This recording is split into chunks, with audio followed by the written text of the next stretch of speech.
We have one more special testimony. Is that all right, church? Sister Hawkins is going to give us one more testimony. My church family, as Danny Valesco says on the Brooklyn tab, I'm Judith Hawkins. I'm the mother of Jason Hawkins, the wonderful, wonderful video guy. I claim Dion too. And I said, Lord, if you want me to give this testimony, you'll have to make a way. And so I'm going to give it very shortly. My life has gone through, as we know, life goes through seasons, and my life began its rough season in 2012 with the unexpected death of my brother, Dr. Joseph Warren at Andrews University, and then in May of 2013, I lost my husband to a sudden heart attack, and then in May of 2014, I buried my sister-in-law, my brother's widow, after 18 months. And then during this process, I'm also having various issues with my job, which puts me in a position that I actually could be removed from office as a Leon County judge in Tallahassee, Florida. It has been a very rough season, and as I've been going through this season, I realized that part of our being able to give testimonies is based on the fact that we've got to be anchored in the Lord. And I just wanted to share with you something that God has given to me, because apparently he wanted me to share it because I had no rest as I sat in the back. Those of you who are familiar with Oswald Chambers, he wrote the book, My Utmost for His Highest. I hope you know the book.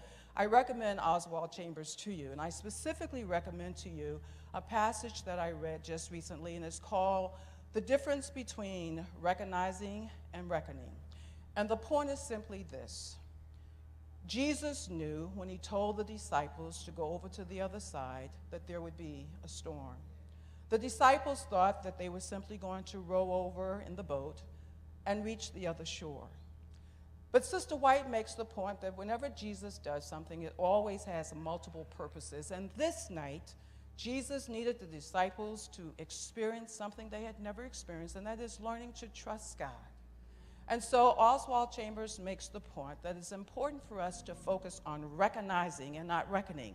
Because when Jesus walked on the water and Peter said, Jesus, if it's you, bid me to come, Peter got out of the boat and he stepped on the water, the only human who has ever walked on water. And Oswald Chambers makes the point that as long as he kept his eyes on Jesus, as long as he recognized Jesus, he walked on the water. But the minute he began to reckon, there was a storm out there. The wind was blowing. The water was churning. The waves were high. When we begin to reckon, we sink.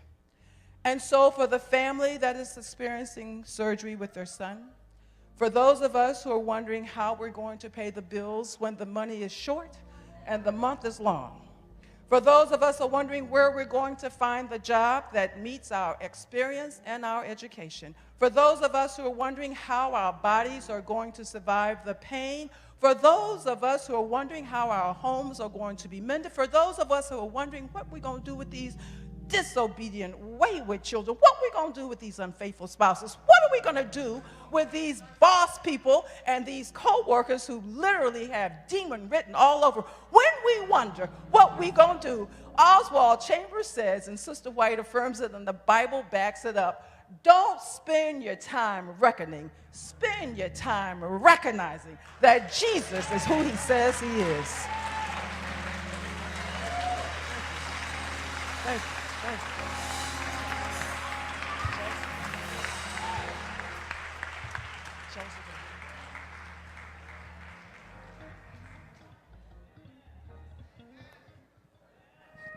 And the church said amen again.